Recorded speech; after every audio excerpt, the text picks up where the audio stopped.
Hello, everyone. Welcome to another episode of Motivational Mondays. I am Marissa Levin, the host of this podcast. If you're just tuning in for the first time or haven't been with us in a while, I'm very happy to welcome you. As the new host, we have introduced a new format.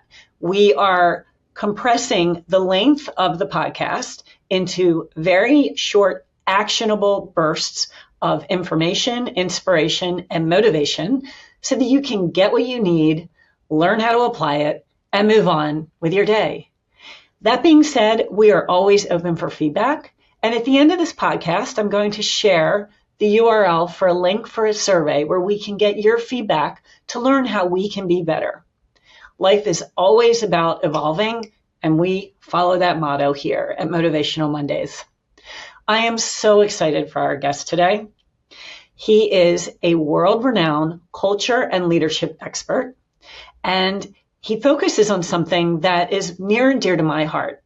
As the Chief Human Resources Officer and Chief Culture Officer of NSLS, I am committed to creating an environment with NSLS where all of the employees can thrive and feel valued for the work that they do. Our guest today, Zach Mercurio, he follows the same mantra in terms of leadership and culture. He is the author of a book called The Power of Mattering, and his core purpose is to help organizations and leaders create cultures where employees feel valued, seen, heard, and relevant. And we all know at the end of the day, this is the core human need, to feel seen.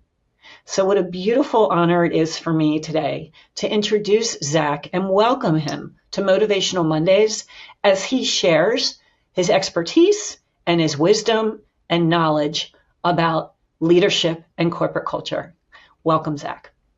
When you look at the evidence from the last 5 years, it becomes very clear that we're facing a mattering deficit in a lot of areas of our lives.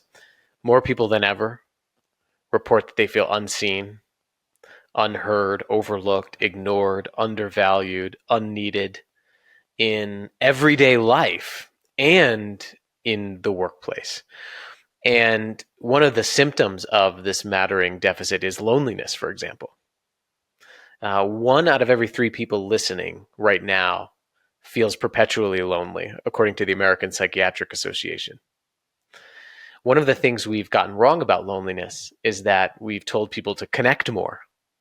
Right? So now we're sending more messages to each other. We're involved in more things. We're on more platforms than ever, but we're still lonely. And why is that? Well, when you look at the research on what predicts loneliness, it's not the quantity of connections that matters. It's the quality of connections. And what makes a quality connection?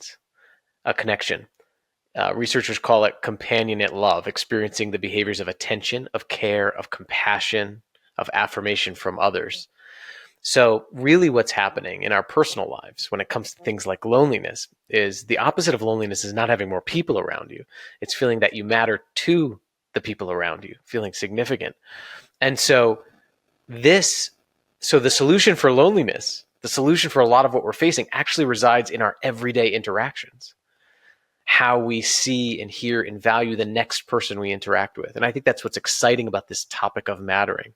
And you're right, it plays into every moment of our lives because in every moment of our lives, we're having interactions at some level with somebody. You know, when my first son was born, I remember very vividly, he reached his hand out and he gripped my index finger very tightly. And he calmed down, his crying stopped. And it was one of the only times I was able to calm him down during those first couple of years. But it was miraculous. But scientists call that grip a grasp reflex. We're encoded with several reflexes right after we're born, and they're all designed for us to matter to someone.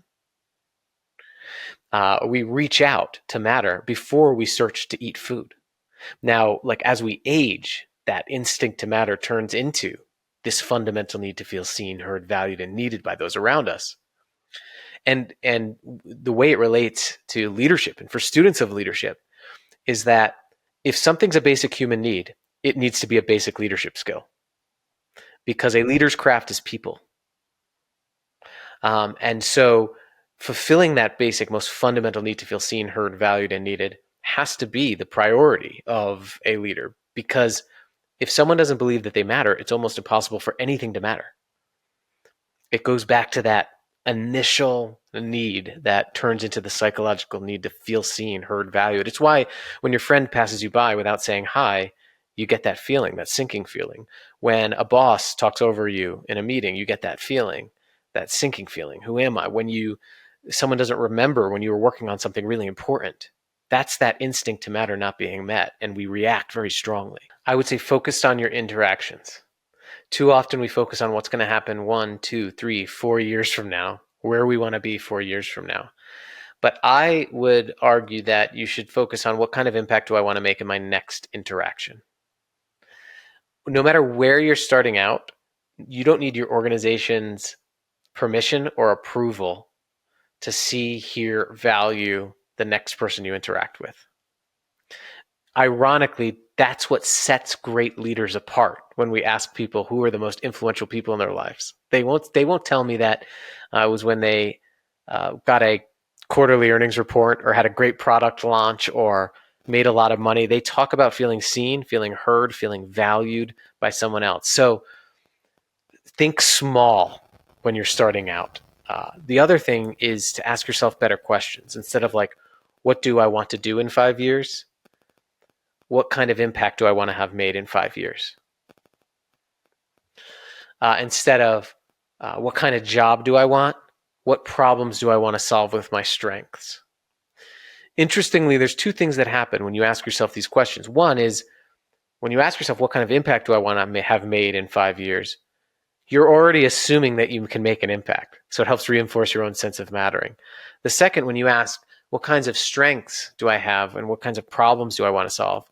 You're already assuming that you are enough right now to solve those problems. You build your sense of belief to do that. And that focus on contribution is important. There's a psychologist, her name is Jennifer Crocker. She distinguished between two types of goals that we have. And she did this work with younger people in their careers. Self-image goals, and that's kind of a crude term, but self-image goals are goals that we are setting for ourselves to acquire and achieve for ourselves. They're not bad, but they're like resume goals. And then there's contribution or compassionate goals, goals that we make to help other people and to solve problems. What she argues for and what I argue for is a balanced goal sheet. Look at your goals. Do you have too many self-image goals? And do you have enough compassionate, contribution-centered goals? So that's some piece of advice that I would offer people starting out. One is think about that impact that you want to make. Think about your next interaction and balance out your goal sheet, right? Have contribution goals in addition to the goals you want to achieve for yourself.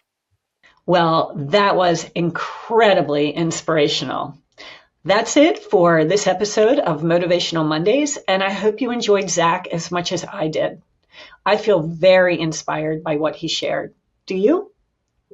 We would love for you to take a survey at the end of this podcast and let us know your thoughts about this episode, about the format, and about things that you would suggest on how we can make this even better for an experience for you. Please visit nsls.org/mm-survey and let us know what you think. Thanks again for tuning in and join us next week. We will have another wonderful guest that will provide insights, wisdom, and actionable ideas to help you step into your greatest life. I'm Marissa Levin, and have a wonderful day.